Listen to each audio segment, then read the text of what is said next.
Committee of the Kampala Action Plan on Women and Peace enough.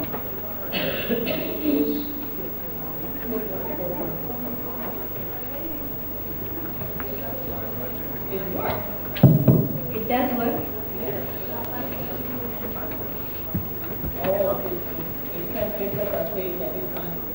New mother, Srivastava, who is a spiritual mother, and the present head of Sahaja Yoga. Sahaja Yoga. Yes. I'm very much looking forward to hearing what you have to say, because I'm sure that you have touched the lives of many women around the world. I'm looking forward to be touched by you today.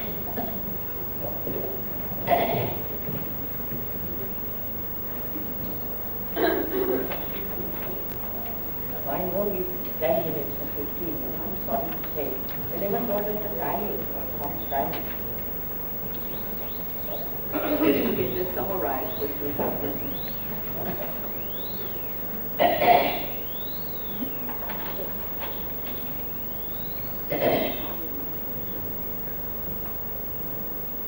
Brothers and sisters of the world, it is a great honor for me to talk about global problems of women in front of this distinguished assembly. First of all, I would like to offer my profound gratitude to the government and people of our host country, the People's Republic of China. I have had a privilege of visiting China on 2 previous occasions, and I am a great admirer of the wisdom and culture of this great nation that I have visited. This is beyond my imagination, the most glorious time in the history of the world, that at this time we are so much aware of the problems of women. Women as a whole have definitely suffered over the ages, as the previous lady has told you, because we have not realized that their importance is, what their importance is and what their proper role is in human society. Society itself, which is her creation, tries to control or put down the woman. In the East, we can say that due to fundamentalist influence, women have been under great pressure, and their morality is based on fear rather than freedom. In the West, they have fought for their freedom, but what they have attained is spurious freedom. The women in the West have freedom to abandon all social and moral values. Thus, in the East, we can say that most of the women are timid, oppressed, and cannot express themselves, while in the West we find most of the women are reduced to a sex activity. They are keen to expose their body, their anxiety is to appear in fashion advertisements, and very cheap popularity. Most of them accepted this position because otherwise they would not have survived in that chaotic world of the West. What most of the women in the East regard as very humiliating and degrading is regarded as something very glorifying in the West. I have seen both the worlds very deeply, and I feel that unless and until we bring a new culture by which women from the East and West can both rise in their own esteem and express themselves in such a way that they create high moral standards for their society. Women neither in the East nor in the West will rise to their full stature of feminine speciality. The speciality is that if women are respected for their womanhood, understanding what they are capable of and how they can empower themselves, with all the education needed, all the security will be provided to them, and they will provide security to the society. All the fundamentalists who talk of religion expect women to be absolutely moral, and the men can do whatever they like. I feel we have to educate men more than women. Because the idea of war comes also only from the men beginning. I must admit, it is not difficult to collect money for poor women in the developing countries and help them to get out of their poverty.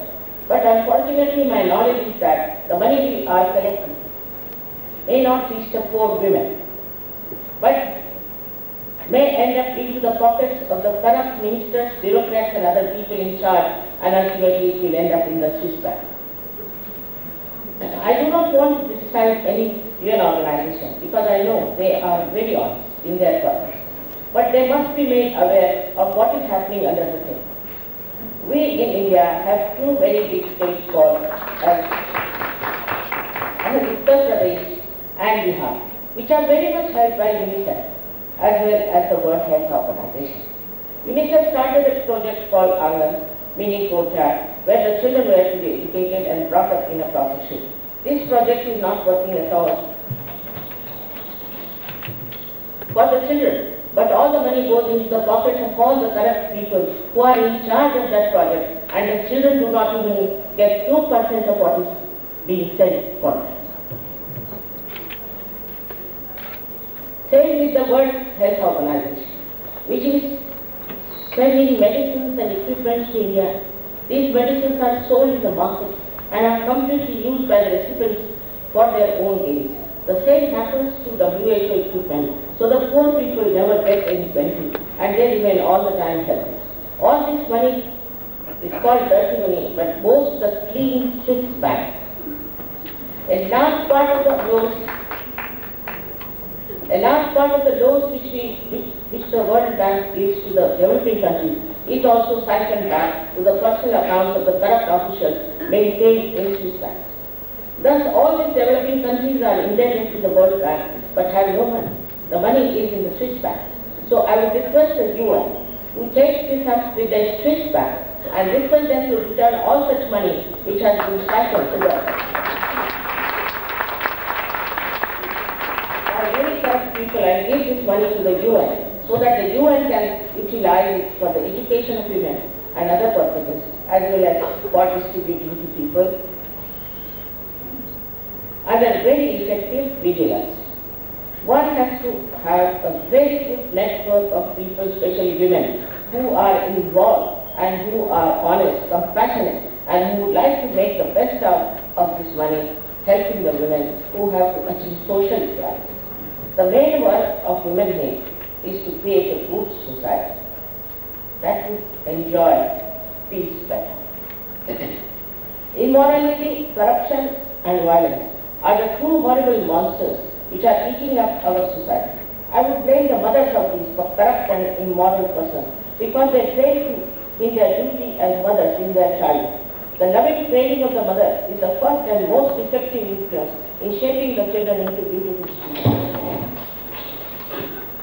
Mothers who never try to guide with great concern and love, or the wives of the daughters who are falling into the fear of the men or of the destructive culture, have not done their duty as integral members of the family to strengthen the moral fiber of the men. It is important also to see how children are treated in these two cultures like East and West. What we see in the East is that the children who listen to their mothers, if they are not under fundamentalist culture, this culture relegates women to the level of an inferior human being, fit to be dominated by men and children. In the West, also the same thing happens. Children don't respect their mothers. Neither do they listen to them. I feel this is because generally the Western women spend more time looking after their body and looks than on looking after and loving their children. The gap between the mother and children weakens and breaks. It is for this reason that many children become street urchins and wild.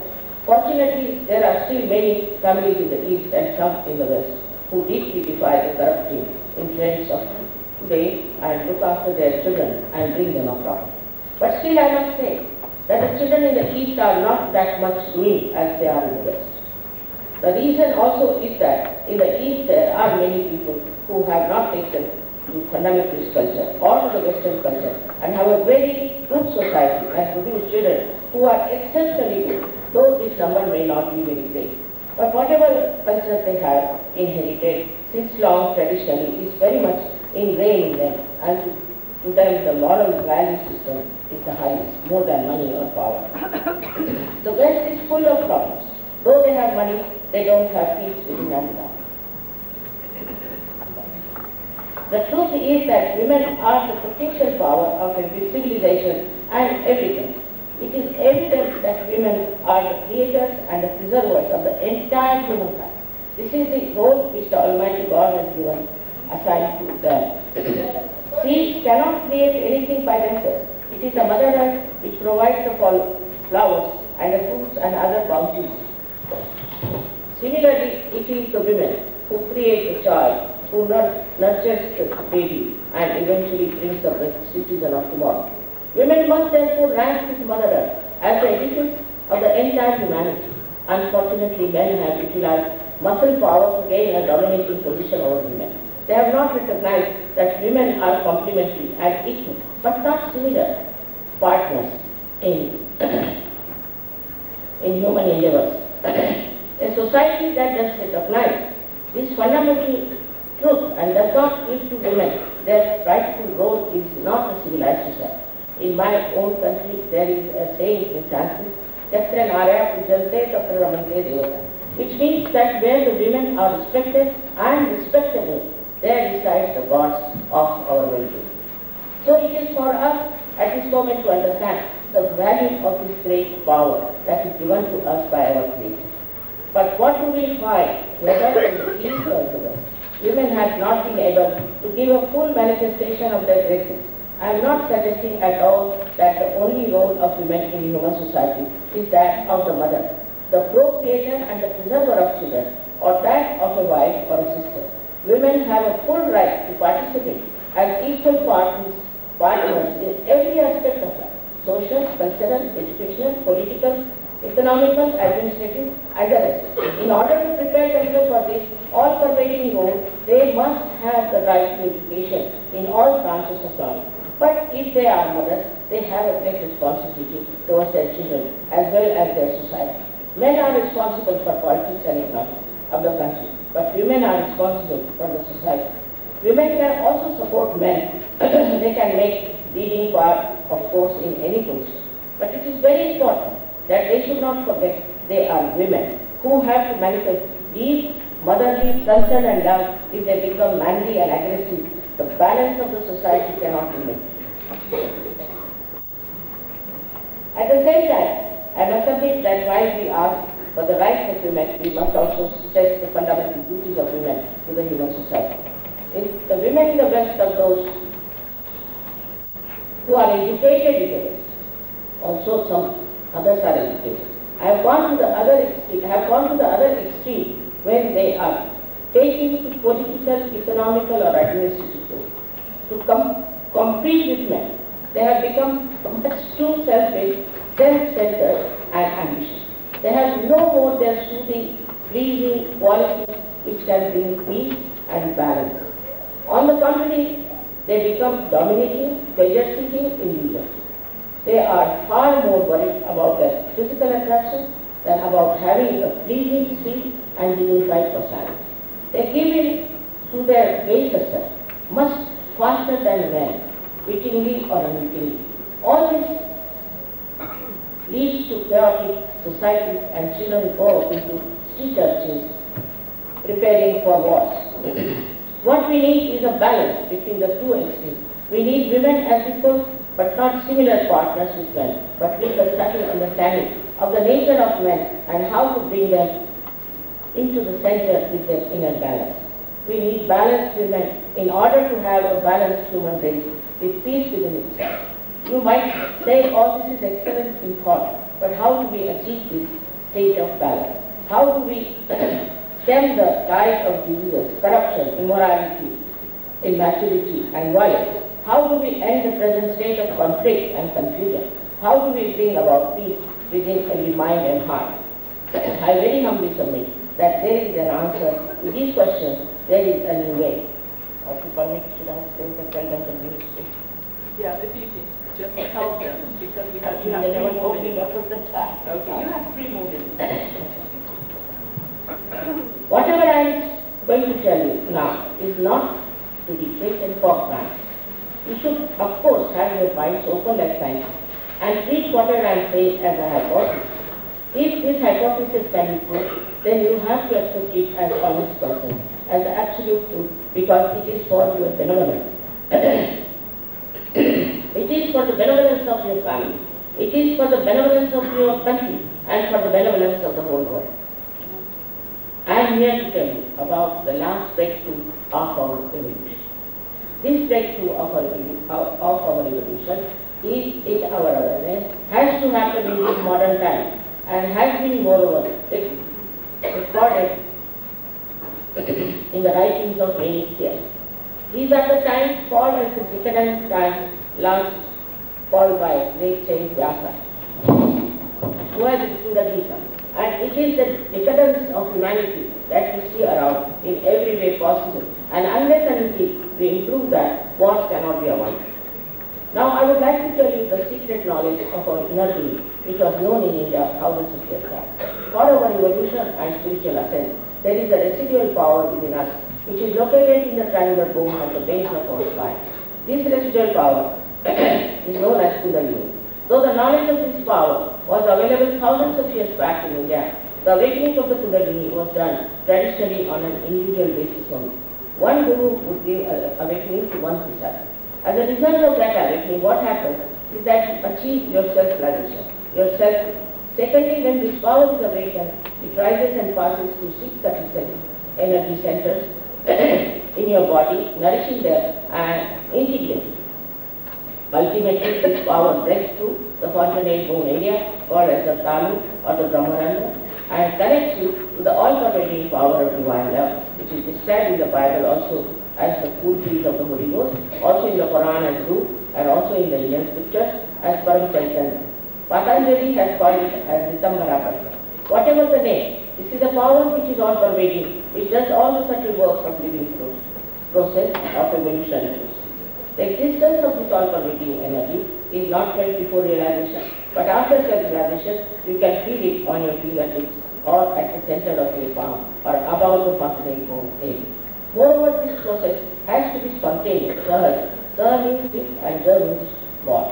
That means the right to get this union with the all-pervading power of divine love is the birthright of every human. Our mental energies are limited. Our limited mental energy, which is linear in movement and has no sustenance of reality, reaches a point and stops. From there it boomerangs, and all the mentally linear movement comes back to us as a punishment sometimes. So now we need more energy, higher energy, deeper energy, and for that this happening has to take place if you don't want to have another war. I must say that in the West, I have met many people who are true seekers of truth and are fed up of artificiality of the Western life. Also, they didn't know what they were seeking sometimes, and they have made lots of mistakes. They have gone to false gurus who have taken lots of money, and the people have become bankrupt and mentally and physically handicapped. The one thing you must know that the awakening of the Kundalini and thus achieving self-realization is a living process of evolution for which we cannot pay anything. It is like putting a seed in the Mother Earth to sprout, because Mother Earth has the power to sprout.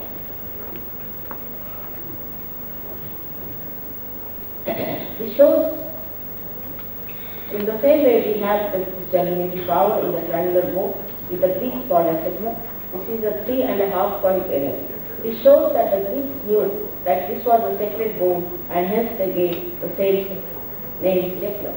Actually, in some people you can see this triangular bone pulsating and the Kundalini very slowly rising.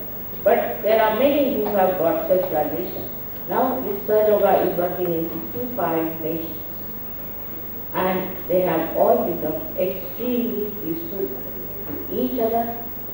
In their hearts they are integrated, and they have become extremely loving and compassionate. I'm sorry I want to see more, but the time is over, so I hope you don't mind. Thank you very much.